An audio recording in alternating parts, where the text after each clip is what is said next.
iiwasan at hindi ka iiwan. Kapit na ng mahigpit dahil narito na ang tambalan ni na Glenn Huego at Henry Atuela.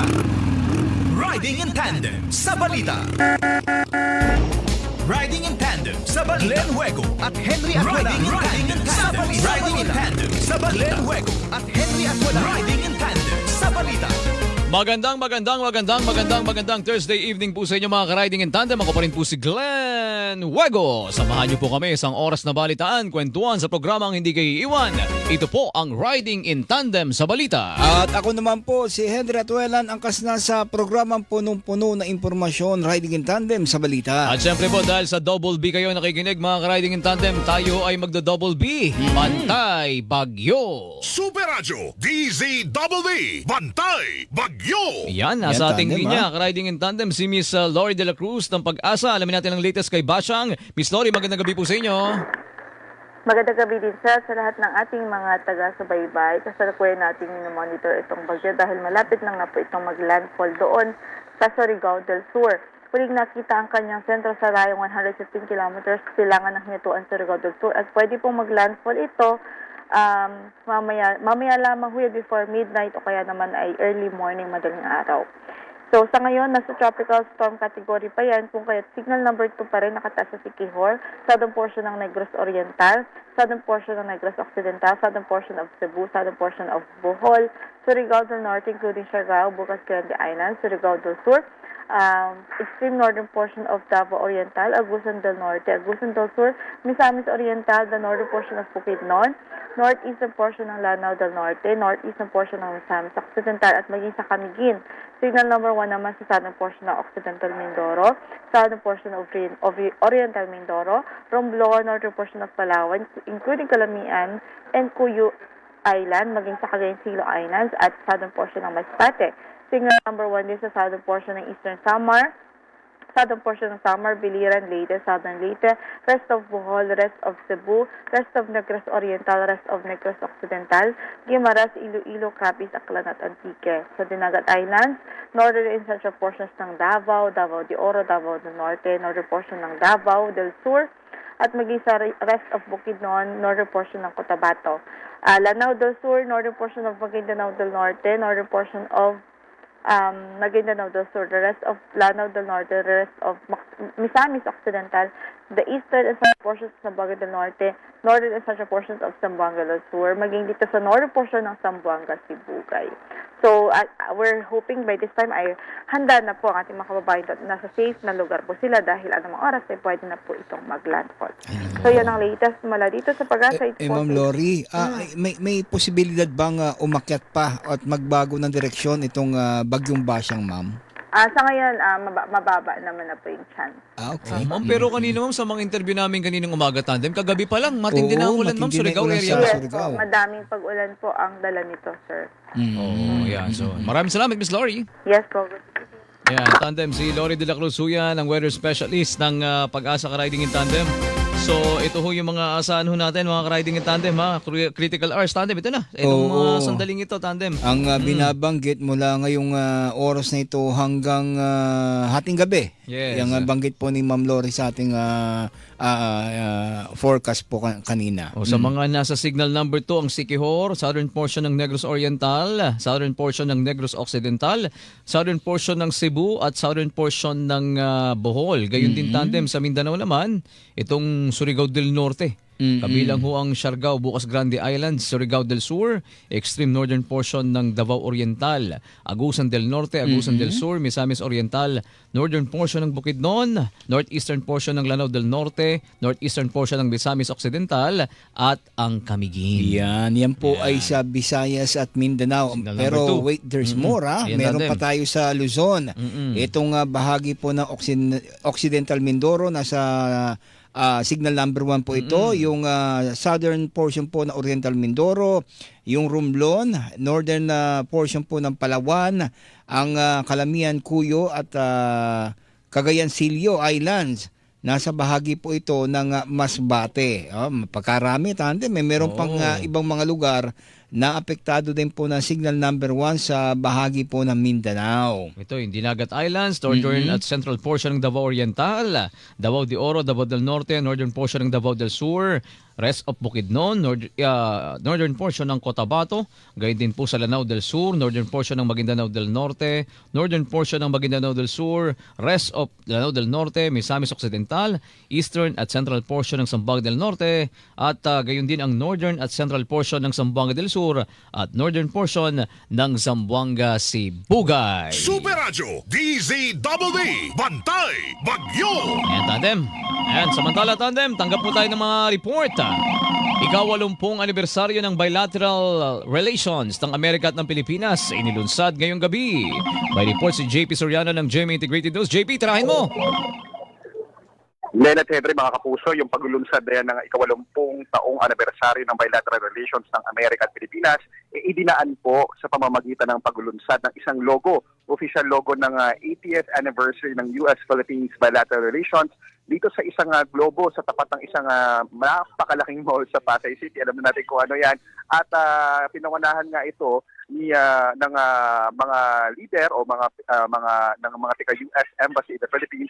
Pero narito rin si Philippine Ambassador to the United States, Jose Manuel Romualdez, na nanguna sa paglulunsad ng logo na simula raw ngayon hanggang sa mga susunod na taon ay makikita natin sa iba't ibang pagtitipon na may kaugnayan nga sa relasyon ng Amerika at Pilipinas. Ngayong araw, bukod sa pagpapatibay ng relasyon ng dalawang bansa, ng Pilipinas at Amerika sa kabila po ng mga ginagawang pagbabago ni President Trump sa kanilang pulisiya sa Amerika, sinabi ni Ambassador Romualdez na patuloy daw na nananatiling matatag at stable ang lagay ng mga Pilipino sa Amerika.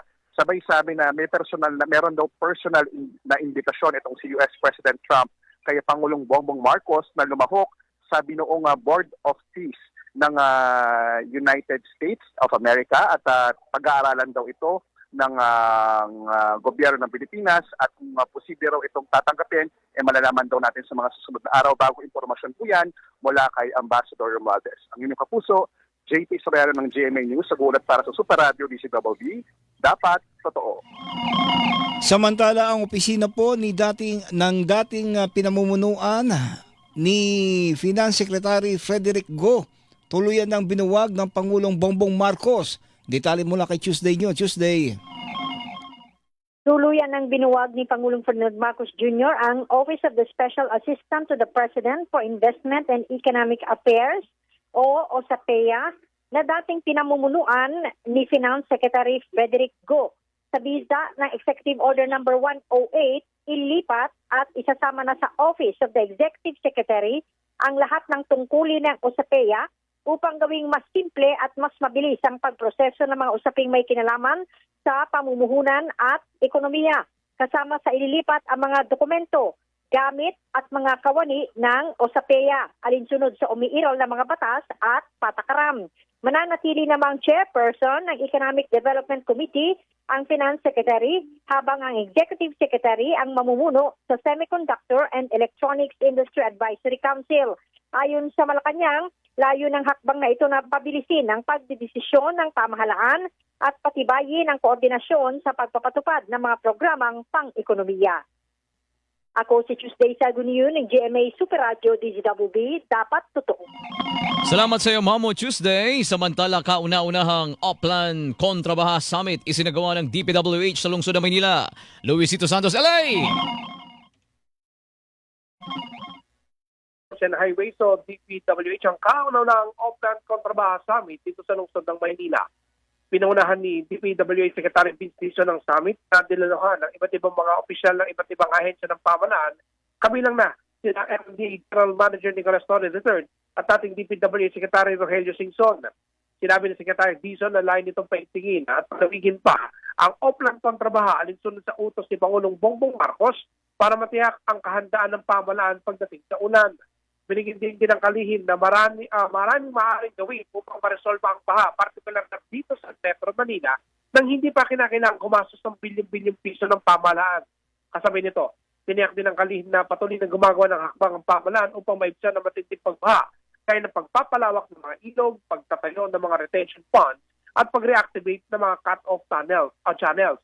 Samantala, nagpasalamat din si Secretary Dizon sa mga government agencies gain din sa mga pribadong sektor sa pagpapahiram naman ng mga equipment na ginagamit para mapabilis ang operasyon ng programa sa ilalim ng Oplan kontra Baha. Ako, si Luisito Santos ng GMA Super Radio DZBB. Dapat totoo! Samantala, DFA muling hinikayat ang publiko na mag-ingat sa mga alok na trabaho bilang customer service at call center agent sa Cambodia. Ang detalye mula kay Nifa Rabelo. Nifa. Muling ipinapayo ng Department of Foreign Affairs ang ibayong pag-iingat mula sa mga nag-aalok ng malaking sweldo, libreng accommodation at magandang trabaho sa Cambodia at iba pang bansa bilang customer service at call center agent at iba pang artificial intelligence-related na trabaho.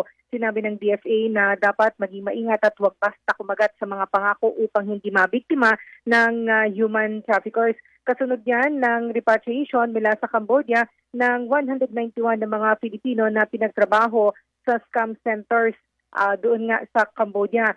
Sabi ng DFA, pinaigting doon ng Cambodian government ang crackdown sa mga online scam operations sa pangunguna ng pulisya doon. May naidikas o may na-rescue ng mga Pilipino.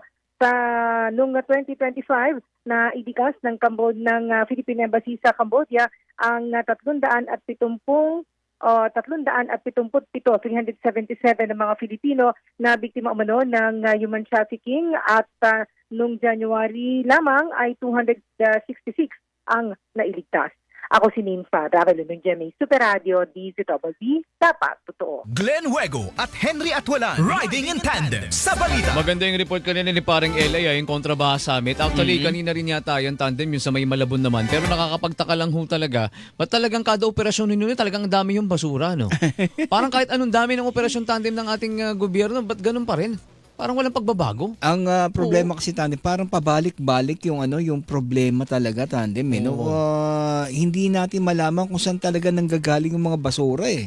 Kung sa mga residente ba na talaga yan o inaagos mula doon sa ibang mga lugar. Oo, kasi 'di ba nagkakaroon pa tayo ng issue tungkol nga po sa koleksyon ng basura.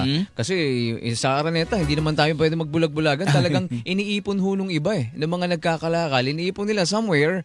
Tapos pag umulan tandem, hindi na nila alam kung saan nila babalikan. Baka yung iba tandem, hindi na rin nababalikan. Alam mo yung may maraming issues tandem eh. Correct, tandem. Pero hindi naman natin maisasantabi yung mga ginagawa ng lokal ng pamahalaan dyan. Oo. Pag nakikita ko talagang hinahakot nila yung mga basura dyan eh. Correct. Pero yun nga na pagtatakasan ng gagaling yan, napakaraming basurang yan tandem. Kaya sana ho kasi halos araw-araw naman kinokolekta. Isa rin ho sa problema dati laging pinagdidiskitan dyan tandem, mga informal settlers sa mga nasa daluyan ng tubig na talagang, alam mo tama ang Metro Manila Council eh, hindi nyo talaga yan mapapaalis tandem ng Metro Manila.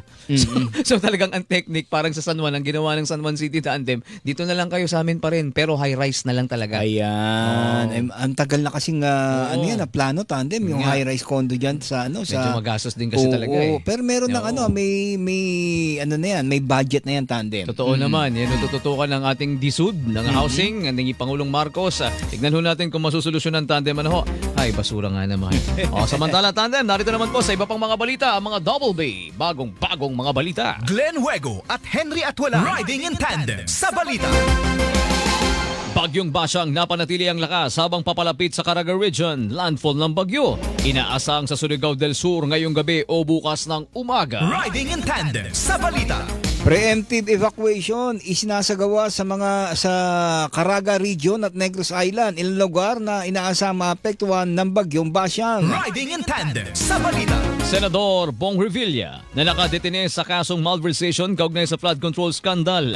Mananatili sa Quezon City Jail Dormitory sa Payatas matapos ibasura ng Sandigan Bayan 3rd Division ang motion na mailipat siya sa PNP Custodial Center sa Campo Crame. Riding in tandem sa balita. Babaeng nagbebenta ng 11 buwang gulang na sanggol sa Facebook sa halagang 50,000 pesos.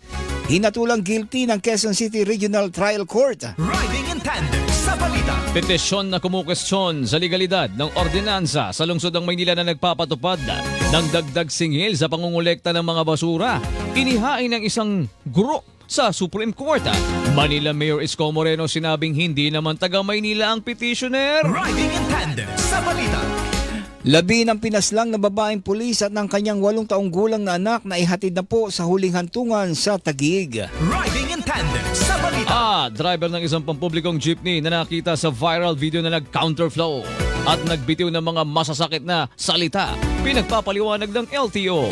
Lisensya ng tsuper, suspendido na. Riding in tandem sa balita. Yan ang mga Double B bagong-bagong mga balita. Kayo po ay aming inaniyahan. Makibahagi.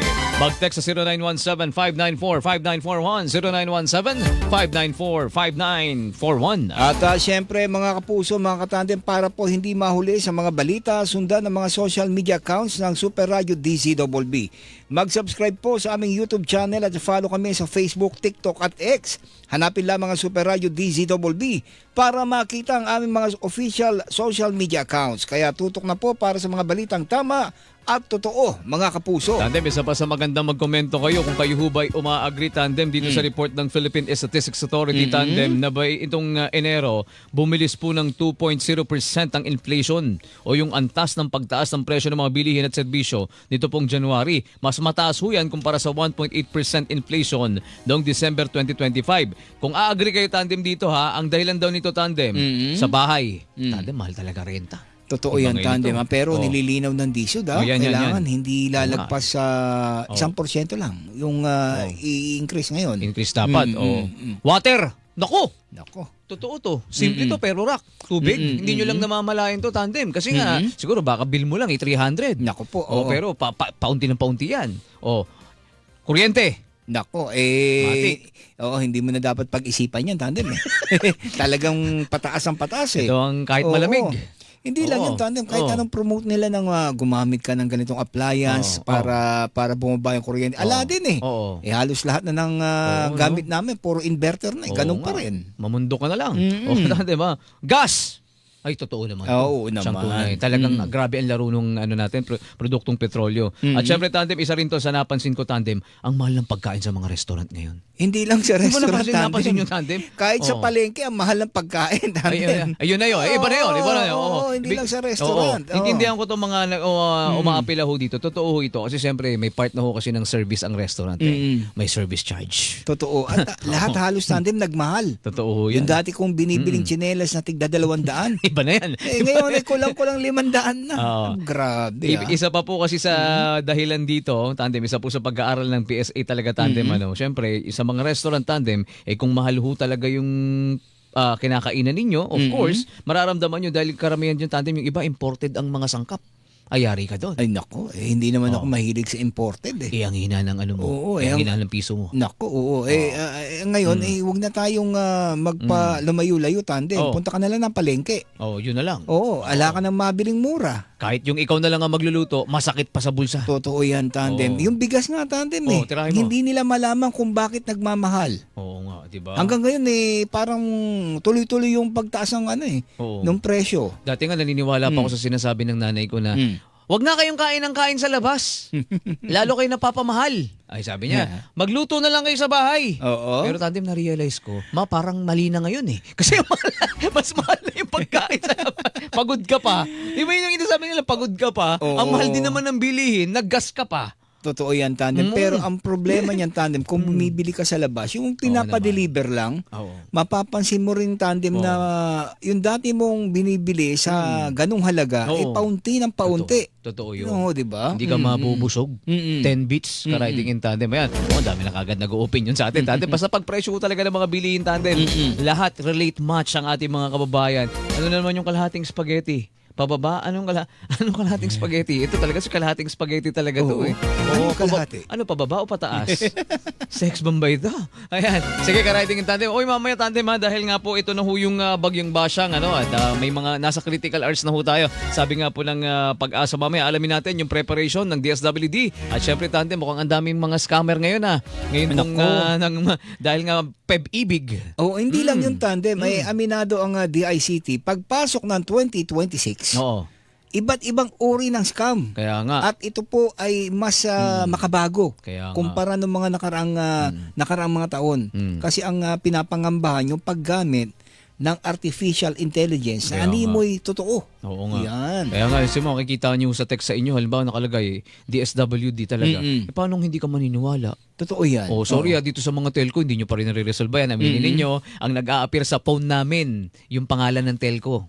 O, di ba? Talagang yung ang linaw. Oo. Bangko kayo rin. Oh, may bangko nakalagay, di ba? May nag-text ba sa inyo yung pangalan mismo ng bangko ang nag-a-appear, hindi mo naman sinisave ang contact nila. Nako, diyan tuloy pumapasok yung pag-question kung tagumpay ba talaga yung SIM registration. Oh, exactly. 'Di ba? Oh, sige. Kasi parang hindi secured yung SIM mo napapasukan ng ibang ng mga scammer. Natumbok mo tandem. Sige, lahat po ng yan mga ka-riding in tandem sa aming pagbabalik ang oras ka-tandem. Oras ho natin alas 8:29 ng gabi. Labanan ng fake news. Dapat totoo. Glenn Hueco.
Walan, riding in tandem sa balita. And we are back mga ka-riding in tandem sa balita. Yan sa mga hindi pa rin po updated tandem, mag-iingat ang mga taga-Caraga region ho natin mga kapuso. Mga nakataas po ang ating yung bagyong Basyang, napanatili po ang kanyang lakas habang palapit dyan po sa Caraga region. Yan, at ang tinutumbok po ayon sa Pag-asa ay itong lugar po ng Surigao del Sur. Diba? Ay ang binabangkit, magla-landfall yan ngayong gabi o kaya ay bukas ng umaga. Yes, ka-riding in tandem. At mga kapuso, isa pa po sa ating binabantayan. Marami nagsusumbong sa atin double parking. Sang itong barangay nito tandem sa 7546. Nagsusumbong siya ng double parking sa kanila. Alam niyo yung double parking, palala talaga yan. Tandem, isa na ho yan sa parang ano yan Hindi masusolusyonan pa ba yan, tandem? Hindi Di ba? lang yun, tandem. Parang ala na silang pakialam do sa sa dumadaan, tandem. Basta makapag-park lang sila. Kaya nga, pero kayo ho ay mag-iingat ha. Dito may mga nakita ko sa kabilang side ng ating tanggapan, ka-riding in tandem. Nakita ko, bigla-bigla na lang may ticket yung ano nila. Yung? Ibig sabihin yung sasakyan. So, ibig sabihin tandem, na-stag kayo. Alam mo yung sa stag ng Swift. Ganun ba ang Oo. ginagawa ngayon? Ginagawa nila ngayon, tandem. So, ingat kayo. So, baka nakalagay doon, may end cap na lang kayo. Nadali na kayo ng Ayun, end cap oo. dahil nga po sa illegally parked ang inyo pong sasakyan. Oo, kasi sa ibang mga lungsod kinaklam tandem eh. Oh, yun. Hindi Naku, ba? iba yun. Oo, May oo. budget yun. May budget pag kinaklam ka riding in tandem. Anong barangay ba ito? 7546 para at least ano ho natin, para buong barangay daw ho sana ay mapagtuunan ng pansin. Naku. Alam, pasikip talaga tayo ng pasikip na mga ka-riding in tandem, ha? Mahirap po yan, mga kapuso, ha? O ito, salamat din sa mga nanonood sa atin kay C2053. Hindi po natin na mababanggit yan muna ka-riding in tandem. Sobrang mahal po ng bilihin tandem. Sabi po ni Ate Nora. Ang sabi niya tandem, talagang isang kahig, isang tuka. Ganun po ang labanan namin ngayon. Ganyang para. Totoo yan, tandem. Yung tulad nga nung binabanggit ko, hindi ko maintindihan, no? Sa kabila ng mga pahayag po ng Department of Agriculture, nasapat naman yung supply ng bigas. Walang pa kakulangan at dumadating na rin po yung mga imported na bigas ay hindi pa rin nagbabago, tandem eh. Tumataas talaga yung presyo ng bigas. Totoo yan. Hanggang ngayon, tandem ha? Correct. Ayan, sige mga kapuso ka-riding in tandem. Punta na po tayo sa ating topic, Bagyong Basyang. Super Radio DZBB Bantay Bagyo. Yan, nasa ating linya po ngayon ang hepe po ng Disaster Management Group ng DSWD at ang spokesperson, Assistant Secretary Irene Dumlao. Asik Irene, magandang gabi. Live ka po sa Riding in Tandem, Glenn at Henry.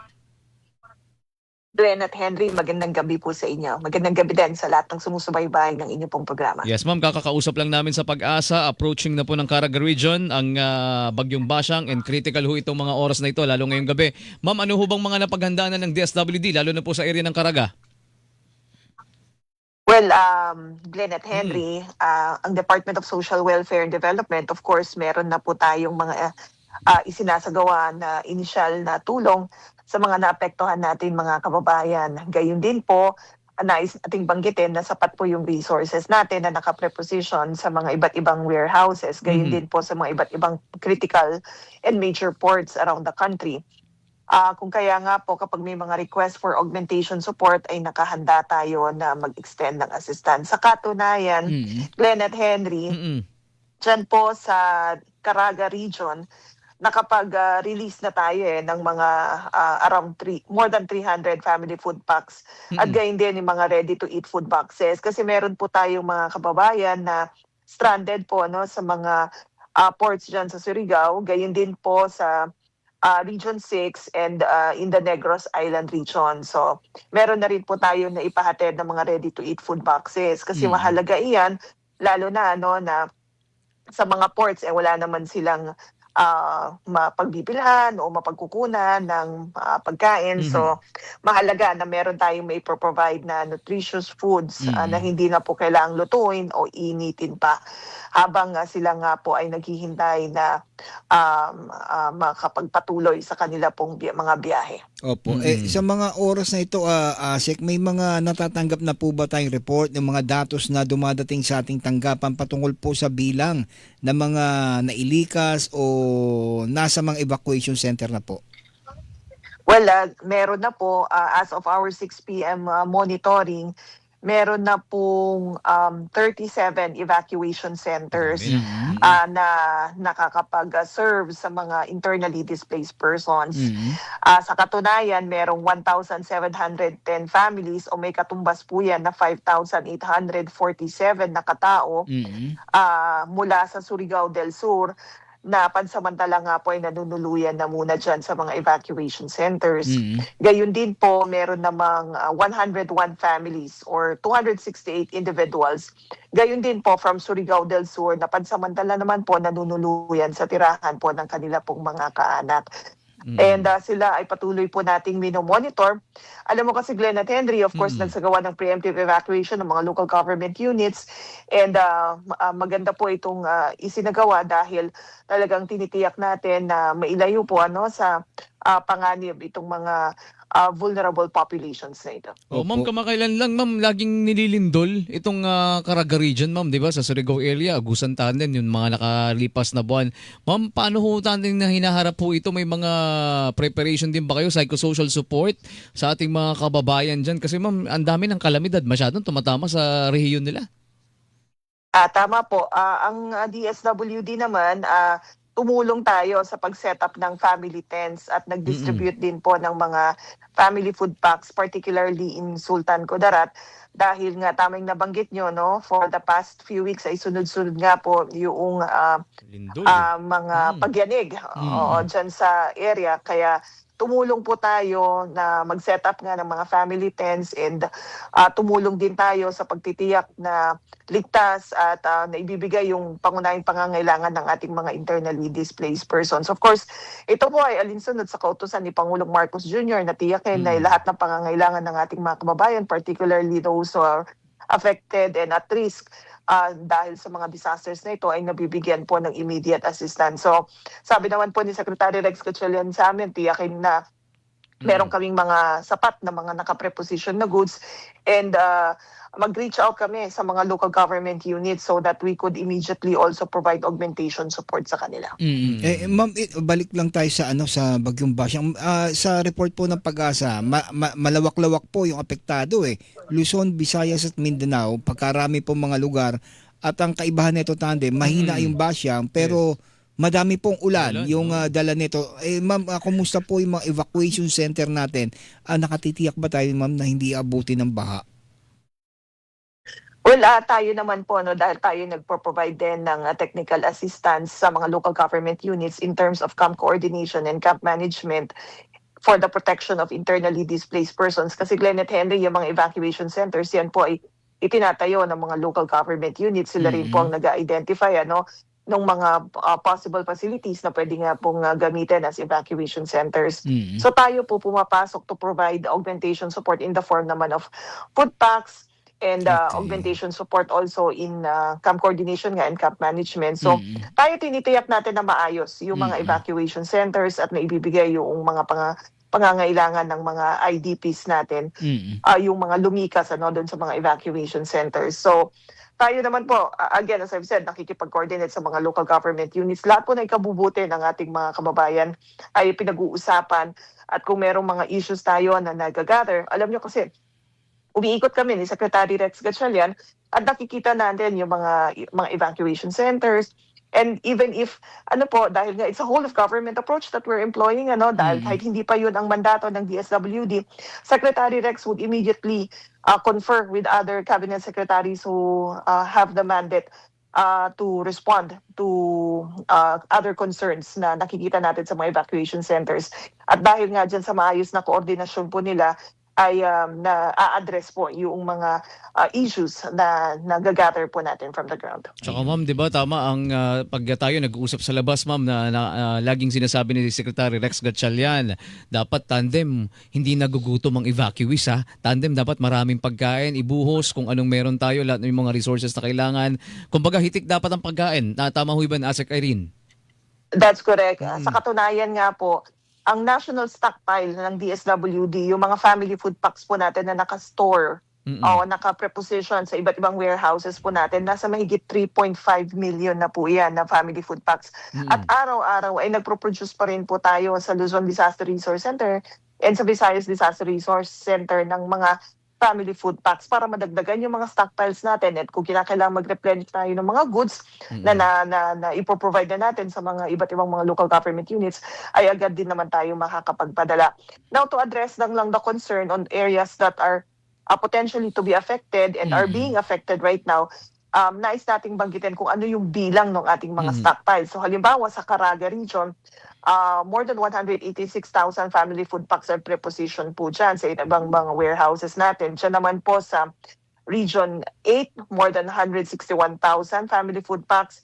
In Negros Island Region, we have more than 234 family food packs. 234,000 family food packs na naka-preposition. In Region 6, more than 132,000 family food packs naman po. In Region 8, that's more than 161,000 family food packs na naka-preposition. So makikita nyo po, talagang sapat po yung ating mga resources na preposition sa mga warehouses natin. Kaya kung magre-request yung mga local government units, ay agad po tayo makakatugon at agad po tayo makakatulong sa kanila. Matatandaan nyo po, ang unang nagpapahatid ng tulong kapag may mga ganitong mga kalamidad ay ang mga local government units. But we understand na kapag tumatagal o humahaba yung epekto ng mga kalamidad ay na-use up din yung mga resources ng mga local government units. So, DSWD would really come in to ensure that immediate aid or assistance is extended to those who have been affected. Ma'am, may iba kami ng konti ni Tandem Henry, ma'am. Kasi meron kami laging nare-receive din na report dito. Ma'am, mukhang bumabalik na naman yung mga text ng mga, scammer ba? Nagpapakilala mga taga-DSWD.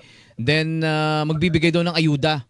Baka lalo ngayon magba-Valentine's. Baka marami naghahanap ng mga pan-date, ma'am. Ma'am, totoo bang nagte-text ang DSWD ng mga ganyan? Mga ayuda na ganyan?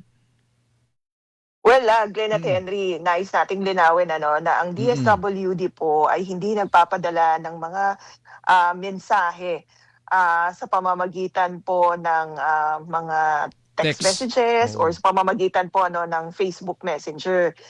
Unang-una, ang DSWD po ay hindi po hihingi ng impormasyon ninyo. Yung inyo pong pangalan, contact number, o inyo pong address.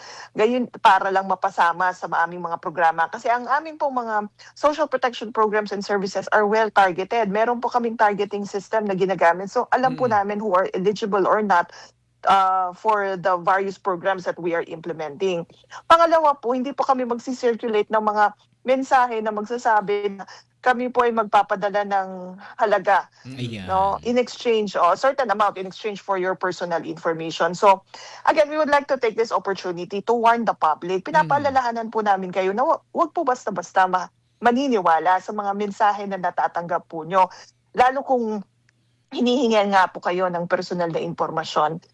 Maging mapanuri po tayo sa mga natatanggap natin at wag po tayo basta-basta mag-provide ng ating pong mga personal and sensitive personal information sa mga links na ipo-provide through those messages that you receive either through SMS or through a messenger. Pero nga ma'am, kanino ba talaga lalapit mga kababayan natin? Kanino ko maniniwala? Sasabihin ng mga yan, kay barangay kapitan ba o personal lang? Paano ba? Well, una-una, you have to verify information that you receive through the official communication platform of the department. Meron po kaming website, that's www.dswd.gov.ph, and yung aming pong official Facebook page ay DSWD Serves. Maaari rin naman po kayong pumunta o magtungo sa pinakamalapit na tanggapan ng DSWD kung may nais po kayong makuha o malaman na impormasyon hinggil nga po sa mga ipinapatupad naming mga programa at serbisyo. Tatandaan po namin, 3TI, tamang tulong sa tamang impormasyon. Ma-access po natin yung mga serbisyo, yung mga programa kapag tama po yung impormasyon na meron po tayo. Ngayon, I'd like to take this opportunity to also remind the public na kapag meron po kayong mga natatanggap na mga mensahe, nakikita nyo po yung mga red flags, ipagpaalam po agad sa PNP ACG o yung Anti-Cybercrime Group, or you also inform us through our official communication platforms. Nang sa gayon, mai-report po natin ito, magawan ng tamang appropriate investigation so that hindi na po maparisan o hindi na po magaya yung ganito pong mga grupo individual na nagpapadala nga po ng mga fake messages. So definitely walang text. Oo, tsaka Tandem kasi nung simula pa lang ng taong 2026, meron kagad bumalagang scam sa DSWD, yung survey. Sinesurvey sila pero hindi pala totoo yun, Tandem. Tapos biglang may e-wallet na, hinihingi na yung e-wallet mo. O diba? Baka mamaya ikaw pa pala yung makuha na ng load. That's correct. Glenn at Harry, magkakaiba yung mga mensahe, even the social media posts na nakikita natin, nagsisirculate sa social media nga.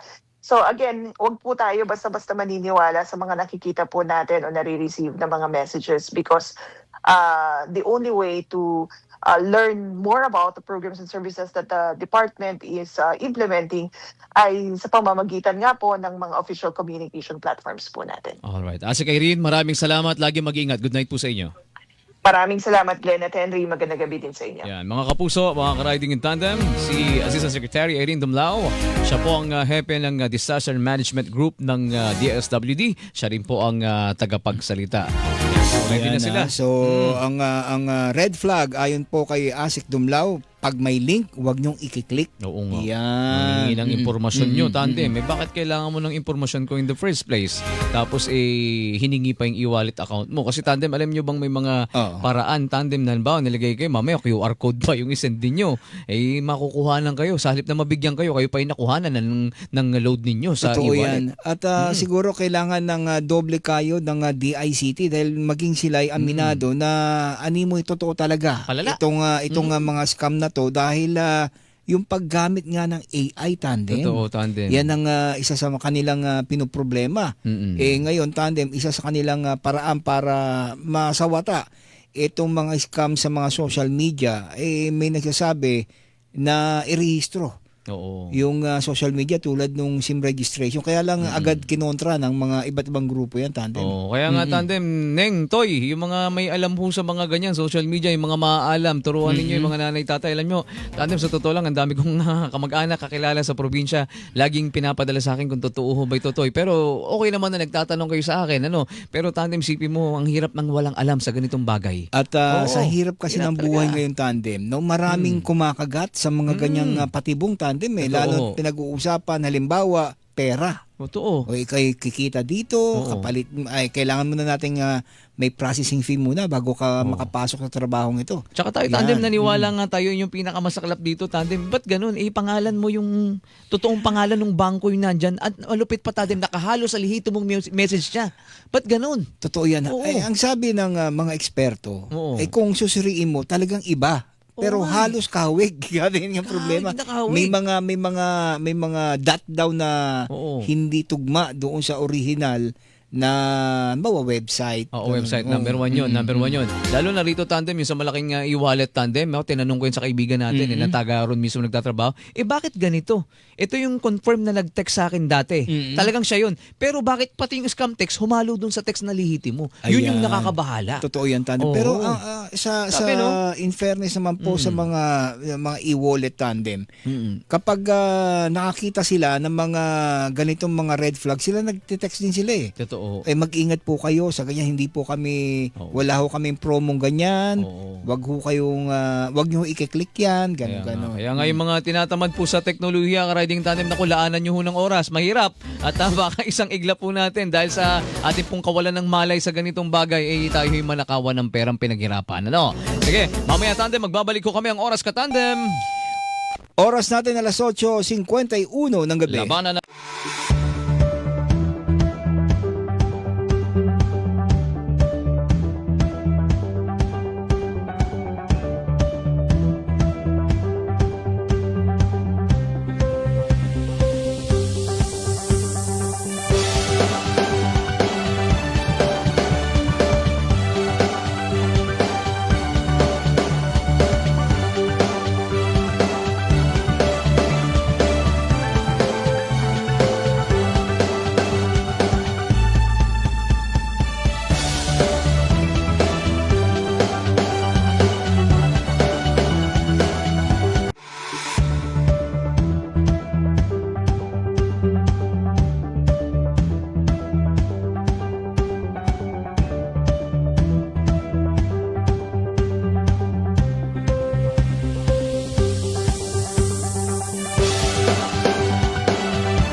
salamat sa mga nakikinig sa Riding in Tandem. Hi Vance, Ezekiel, si Mami Darren Magno. Thank you. Alvis, thank you so much. Derek, maraming salamat po sa inyo mga taga Santa Maria. Mga taga Laguna. Yan. At Mabuhay. sa ating Facebook Live, andyan si James, si Leo, at maraming iba pa, Tandem.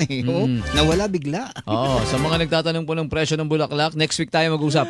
Next Pero week. Tandem, may Kumusta report ba? na ngayon pa lang, nagmamahal na, Oo, Tandem. naman ninyo. Oo. Porque alam yung uma-advance kami ni Tandem o kaya nag-late. Oo. Minsan yung iba nga Tandem marunong eh. A15 mahal pa rin eh. Talaga? Oo, kasi syempre ito may technique. Mm-mm. Syempre alam nila na nako may mga belated yan. Aba. Ang Yeah, isa sa oo. talagang nagmamahal, Tandem, tuwing Valentine's, hindi lang bulaklak, Ano? cake.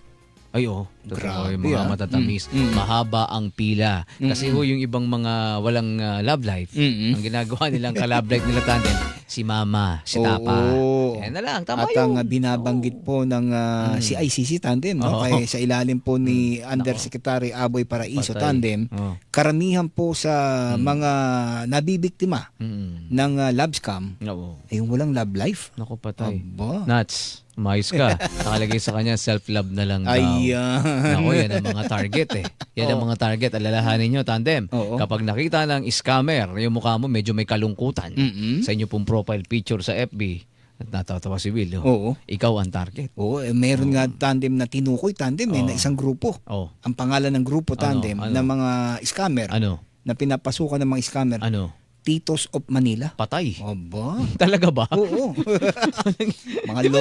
mga lonely titos. Di ba legit yung Titos of Manila? Alam ko may grupo talaga Titos of Manila. Di ba? May mga abangan nyo kami na Tandem Henry. Gagawa kami ng grupo namin.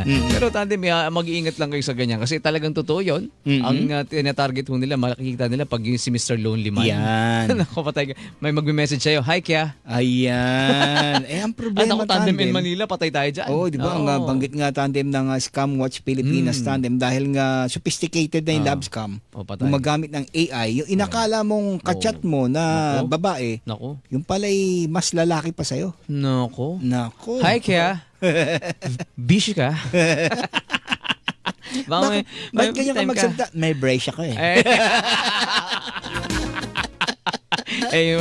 Sa Tandem, wala di ba? Naku, lalo ka ngayon na in love kasi may brace pala. Ako, madali kang yung pag-utak mo malikot. Ay, naku, ka-riding in Tandem, wala na. Bibigay na. Ingat Tandem, ha? Yan. Oo, alam natin medyo marurupok Tandem. Pag yung iba, may mga ganito talaga. Hindi ito joke. Nako, Tandem, bukas makalawa, kausapin mo si Lieutenant Walin Arancillo ng Anti-Cybercrime ko. Patutunayan sa inyo. Akala ko rin Tandem, wala nang ganung mga lalaki o babae. At pagkarami pa pala. Ang dami Oo. Tandem na bumibigay sa patibong. Maraming marupok. Hindi lang yung Tandem, Oo. marami yung nabibiktima ng mga naghahanap ng mga afam. Naku, patay. Nako. Naloko na Tandem. Ayan, sige, pansamantala Tandem. Maghahanap muna kami ni Riding in Tandem. Oo, mag-research kami. Tandem, ha? Yan. Pansamantala, gagarahin muna kami sa ngalan pa rin po ni Will, sa ngalan pa rin po ni JM Lolong de Guzman, ni Nats, ni Dindo Belusilio, at syempre ni yours Toothy. Ako po ang inyong katandem, Glenn Luego. Walang iwanan, Godspeed, mga ka-riding in Tandem. At ako naman po si Henry Atuelang Palagyan. Nagpapasalamat. Magdasal ho tayo. God bless po sa ating lahat. Glenn Huego at Henry Atuelan, Riding in Tandem.